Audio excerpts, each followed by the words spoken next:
ಕನ್ನಡ ಚಿತ್ರರಂಗದಲ್ಲಿ ವಿಭಿನ್ನ ರೀತಿಯ ಸಿನಿಮಾಗಳನ್ನ ನಿರ್ಮಿಸುತ್ತಾ ತನ್ನದೇ ಆದ ಬೇಡಿಕೆ ಹೊಂದಿರುವ ನಟ ವಿಜಯ್ ರಾಘವೇಂದ್ರ ಇದೀಗ ವಿನೂತನ ಕಥೆಯನ್ನ ಹೊಂದಿರುವ ಕೇಸ್ ಆಫ್ ಕೊಂಡಣ್ಣ ಎಂಬ ಚಿತ್ರವನ್ನ ತೆರೆಗೆ ತರುವ ಸಿದ್ಧತೆಯಲ್ಲಿದ್ದಾರೆ.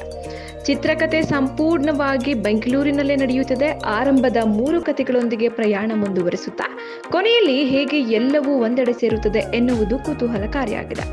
ಚಿತ್ರದ 80% ಭಾಗ ಒಂದು ರಾತ್ರಿಯಲ್ಲಿ ನಡೆಯುವ ಘಟನೆಯ ಸುತ್ತ ಸುತ್ತುತ್ತದೆ. ಕೊಂಡಾಣ ಎನ್ನುವ ಕಾಲ್ಪನಿಕ ಸ್ಥಳದಲ್ಲಿ ಆ ರಾತ್ರಿ ನಡೆಯುವ ಘಟನೆ ಏನು ಎಂಬ ಪ್ರಶ್ನೆಗಳಿಗೆ 26ರಂದು ಉತ್ತರ ಸಿಗಲಿದ್ದು, ಹಿಂದೆಂದೂ ಕಾಣಿಸಿಕೊಳ್ಳದ ರೀತಿಯಲ್ಲಿ ವಿಜಯ್ ರಾಘವೇಂದ್ರ ಪ್ರೇಕ್ಷಕರೆದುರು ಬರ್ತಿದ್ದಾರಂತೆ.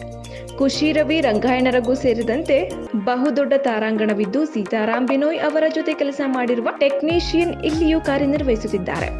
ಗಗನ್ ಬಡೇರಿಯಾ ಸಂಗೀತ, ವಿಶ್ವಜಿತ್ ರಾವ್ ಛಾಯಾಗ್ರಹಣ, ಭವಾನಿ ಶಂಕರ್ ಆನೇಕಲ್ಲು ಕಲಾ ನಿರ್ದೇಶನ ಹಾಗೂ ಶಶಾಂಕ್ ನಾರಾಯಣ್ ಸಂಕಲನವಿದೆ.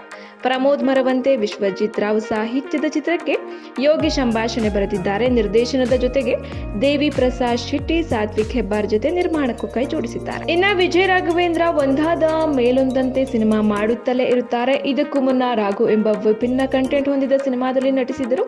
ಇದಾದ ಮೇಲೆ ಜೋಗ್ 101 ಶೀರ್ಷಿಕೆಯುಳ್ಳ ಸಿನಿಮಾ ಮಾಡ್ತಿದ್ದಾರೆ.